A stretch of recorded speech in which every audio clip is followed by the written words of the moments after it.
प्यारे बच्चों, आज हम क्लास 10th का चैप्टर नंबर 10 स्टार्ट करने वाले हैं, जो कि है लाइट, रिफ्लेक्शन एंड रिफ्रैक्शन। तो हम इस चैप्टर में बेसिकली लाइट के बारे में पढ़ेंगे कि लाइट जो है होती क्या है और कैसे वो इंटरेक्ट करती है। कैसे लाइट इंटरेक्ट करती है किसके साथ? With matter. With matter. तो ये सारी चीज़ें हम बेसिकली इस चैप्टर में डिस्कस करेंगे। देखो, कुछ एक चीज़ें हैं रिफ्लेक्शन। ये आपने लोअर क्लासेस में पढ़ा हुआ है कि रिफ्लेक्शन क्या होता है कि किसी मिरर के साथ लाइट टकरा के वापस आ जाती है और रिफ्लेक्ट होगी, है ना। और हमने प्लेन मिरर के साथ इसको पढ़ा है। अभी हम कुछ उससे एक्स्ट्रा इसमें पढ़ने वाले हैं स्फेरिकल मिरर के साथ। अब ये स्फेरिकल मिरर क्या होते हैं, आगे आपको चैप्टर में इसका इंट्रोडक्शन दिया है और इसके साथ कैसे रिफ्लेक्शन होगी वो सारी चीज़ें हम डिस्कस करेंगे। अब एक और फिनोमेना है जो बहुत ज़्यादा इम्पोर्टेंट है हमारी डे टू डे लाइफ में, उसके बहुत ज़्यादा इफ़ेक्ट्स हमें देखने के लिए मिलते हैं। इसको हम बोलते हैं रिफ्रैक्शन। देखो, थोड़ा सा ही फ़र्क है, द रिफ्लेक्शन है और द रिफ्रैक्शन है। ये जो रिफ्रैक्शन है, रिफ्रैक्शन के बारे में भी हम पढ़ेंगे होता क्या है। बिल्कुल न्यू कंसेप्ट आपके पास है ये कि लाइट का रास्ता मुड़ जाता है, बेंड हो जाता है, bending of path of light. तो कब कब ये होता है, कैसे होता है, ये सारी चीज़ें हम आगे डिस्कस करेंगे इस चैप्टर में। तो बहुत ज़्यादा इंटरेस्टिंग और बहुत ज़्यादा इम्पोर्टेंट ये चैप्टर आपका होगा। इससे अगला जो चैप्टर है उसको समझने में भी इस चैप्टर से आपको बहुत हेल्प मिलने वाली है। तो चलिए इसको शुरू करते हैं।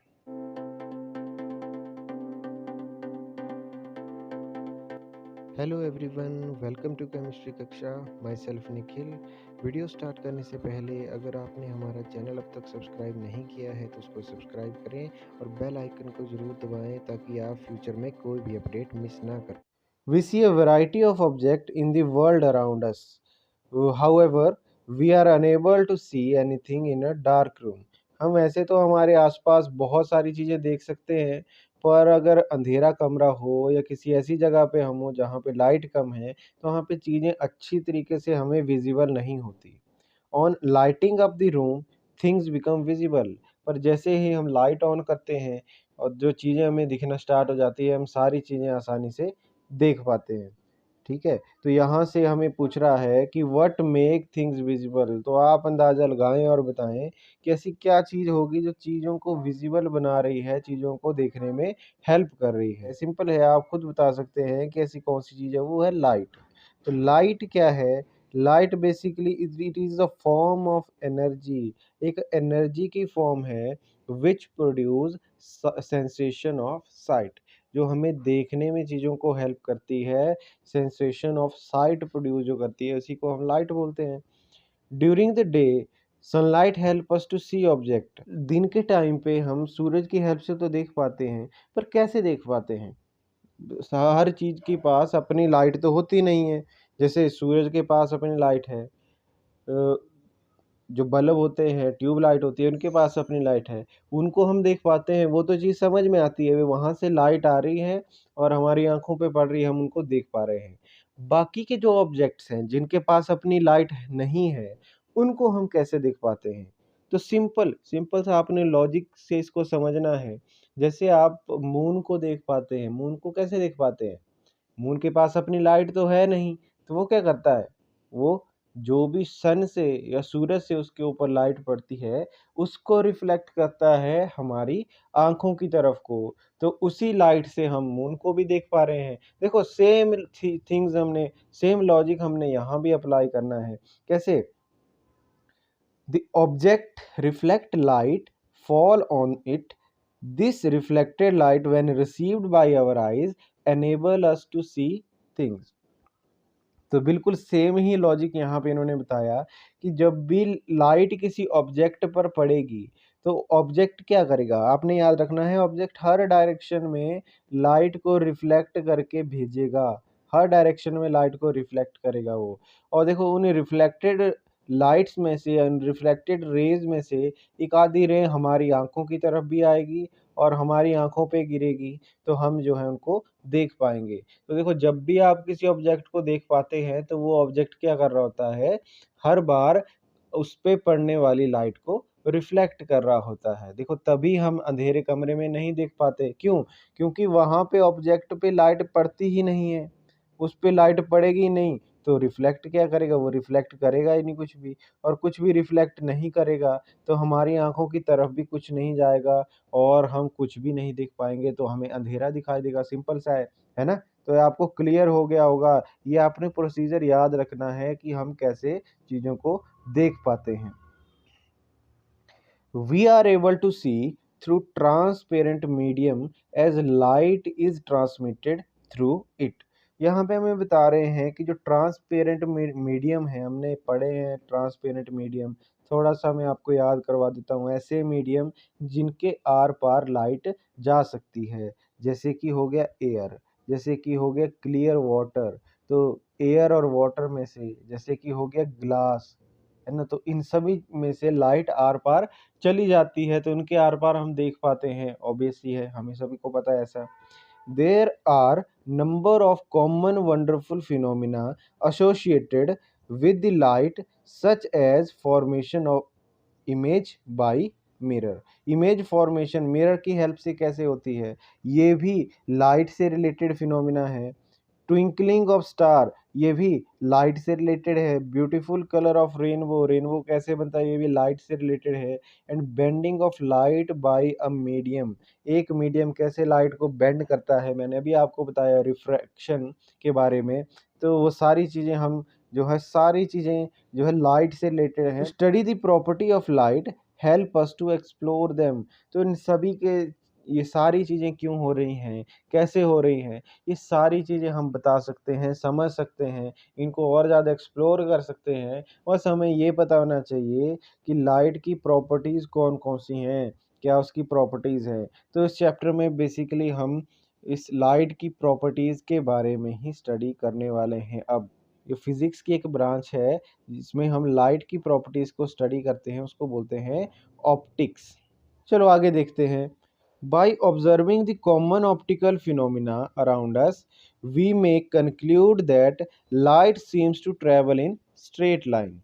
The fact that small source of light cast a sharp shadow of an opaque object point to this straight line path of light।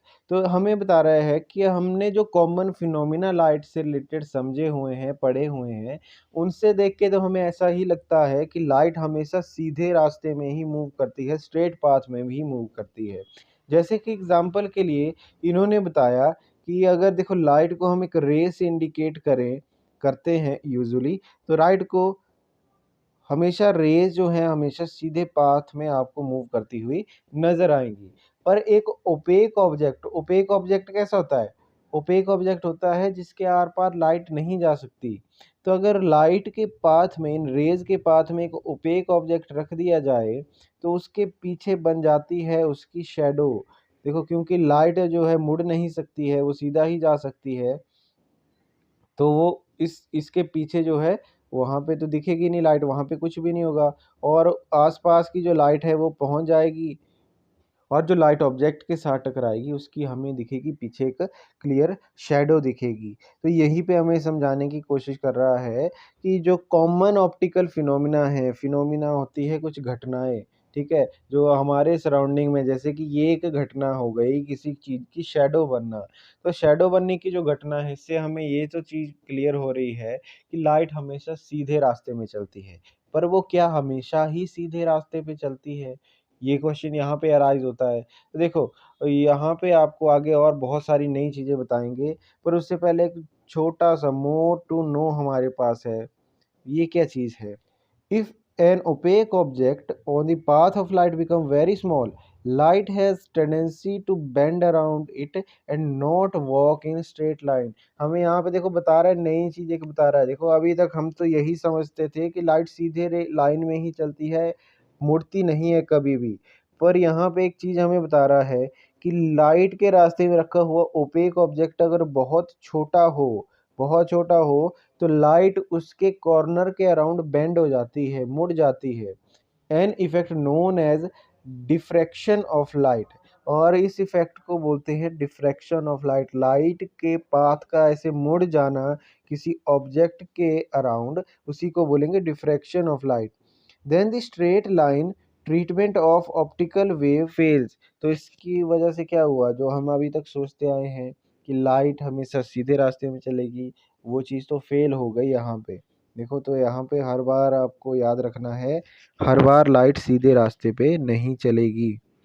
To explain phenomena such as diffraction, light is thought as wave। इसको हम पहले wave मानते हैं, तभी ऐसे जो चीज़ें हैं उनको हम एक्सप्लेन कर सकते हैं भी क्यों ऐसा हुआ, क्यों इसका रास्ता मुड़ गया। Which you will study in higher classes. तो जो वेव नेचर है लाइट का वो हायर क्लासेस में हम पढ़ेंगे। Again at the beginning of 20th century it become known that the wave theory of light often become inadequate for treatment of interaction of light with matter।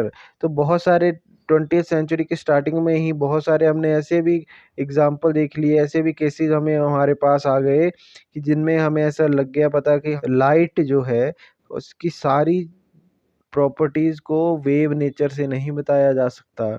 कुछ इसकी properties को define करने के लिए हमें लाइट को एक स्ट्रीम ऑफ पार्टिकल मानना पड़ता है। ऐसा मानना पड़ता है कि लाइट का जो नेचर है वो वेव नहीं है, particle. This confusion about the nature of light continue for some year. तो ये जो कन्फ्यूज़न है लाइट के बारे में कुछ सालों तक चलता रहा, और उसके बाद क्या हुआ, जैसे modern quantum theory of light आई तो उसने एक्सप्लेन कर दिया कि लाइट का जो नेचर है वो ना ही पूरी तरह से वेव है और ना ही पूरी तरह से वो पार्टिकल प्रॉपर्टीज़ रखता है। उसका जो नेचर है एक्चुअल में दोनों की तरह है, कुछ कुछ नेचर दोनों की तरह है। तो ये तो आप हायर क्लासेस में पढ़ेंगे। अभी हम आगे चलते हैं इस चैप्टर में। अभी हमें और क्या बता रहे हैं। In this chapter, we shall study the phenomena of reflection and refraction of light using the straight line propagation of light। तो जो लाइट के सीधे रास्ते में चलने की प्रॉपर्टी है उसी को देखते हुए, उसी को स्टडी करते हुए हम रिफ्लेक्शन और रिफ्रैक्शन के बारे में पढ़ेंगे। बाकी चीज़ों के, बाकी जो फिनोमिना है उसके बारे में इस चैप्टर में हम स्टडी नहीं करने वाले। These basic concepts will help us to study some of the optical phenomena in nature। तो ये रिफ्लेक्शन और रिफ्रैक्शन की स्टडी है, कुछ ऑप्टिकल फिनोमिनाज को समझने में हमारी हेल्प करने वाला है। We shall try to understand in this chapter the reflection of light by spherical mirror and refraction of light and their application in real life situation।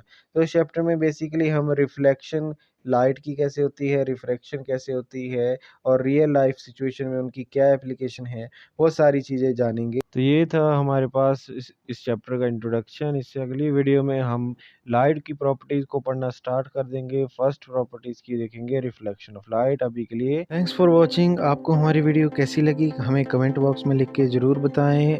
इस वीडियो को लाइक करें, शेयर करें, और अभी तक अगर आपने हमारे चैनल को सब्सक्राइब नहीं किया है तो सब्सक्राइब करें। And don't forget to watch our other videos, link is in description.